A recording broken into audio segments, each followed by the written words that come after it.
জানাই মাননীয় সংসদ সদস্য জনাব মোহাম্মদ শওকতুল ইসলাম 236 মৌলভীবাজার 2-কে সিদ্ধান্ত প্রস্তাবটি উত্থাপন করার জন্য। মাননীয় স্পিকার, মাননীয় সংসদ সদস্যের সিদ্ধান্ত প্রস্তাবের সাথে আমি সম্পূর্ণ একমত এবং বিষয়টি অবিলম্বে বিবেচনার জন্য প্রস্তাব করছি। কারণ বাংলাদেশ টি বোর্ডের তথ্য মতে বাংলাদেশে মোট 168 থেকে 170টি নিবন্ধিত চা বাগান রয়েছে, যার মধ্যে সবচেয়ে বেশি চা বাগান মৌলভীবাজার জেলায়। দেশের মোট উৎপাদিত চায়ের প্রায় 50% এই জেলা থেকে আসে। বিভিন্ন দেশের চা শ্রমিকদের মজুরি খেয়াল করলে দেখা যায় শ্রীলঙ্কায় 650 থেকে 700 টাকা, কেনিয়াতে 483 টাকা, ভারতে 256 থেকে 330 টাকা, বাংলাদেশে 178 টাকা। চা শ্রমিকদের মজুরির ইতিহাস ঘাটলে দেখা যায় 2015 সালে দৈনিক মজুরি ছিল 90 টাকা, 2022 সালে এসে 170 টাকা এবং পরবর্তীতে প্রতি বছর 5% হারে মজুরি বৃদ্ধির সিদ্ধান্ত হয়। ব্রাহ্মণবাড়িয়া 5 আসন থেকে নির্বাচিত মাননীয় সদস্য জনাব মোহাম্মদ আব্দুল মান্নান। মাননীয় স্পিকার, আপনাকে ধন্যবাদ। ব্রাহ্মণবাড়িয়া 2 আর মৌলভীবাজার 2 থেকে নির্বাচিত মাননীয় জাতীয় সংসদ সদস্য জনাব শওকতুল ইসলামের উত্থাপনীয় সিদ্ধান্ত প্রস্তাবের প্রতি আমি সম্পূর্ণ একমত।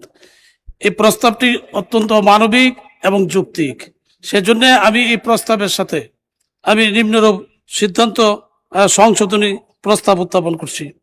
আমার সিদ্ধান্ত প্রস্তাবটি হচ্ছে, মূল প্রস্তাবের সাথে চা শ্রমিকদের সর্বনিম্ন দৈনিক মজুরি 500 টাকা শব্দগুলির পর এবং দেশের সকল শ্রমিকদের মজুরি বৃদ্ধি শব্দগুলি সংযোজন করা হোক।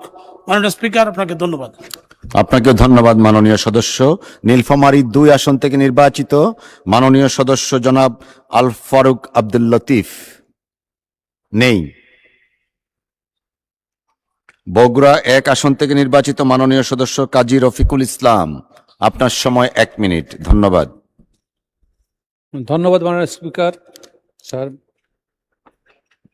আমি আপনার মাধ্যমে মাননীয় সংসদ সদস্য জনাব মোহাম্মদ শওকতুল ইসলাম মৌলভীবাজার 2 এর মূল প্রস্তাবের পরে আমার সংশোধনী হলো, দেশের সকল শ্রমিকদের দৈনিক মজুরি বৃদ্ধি সংযোজন করা হোক।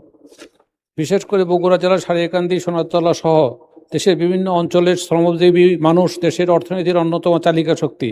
তাদের শ্রমিক, কৃষি, অবকাঠামো উন্নয়নের চাকা সচল থাকে, তাই তাদের ন্যায্য মর্যাদাপূর্ণ জীবন নিশ্চিত করা রাষ্ট্রের দায়িত্ব।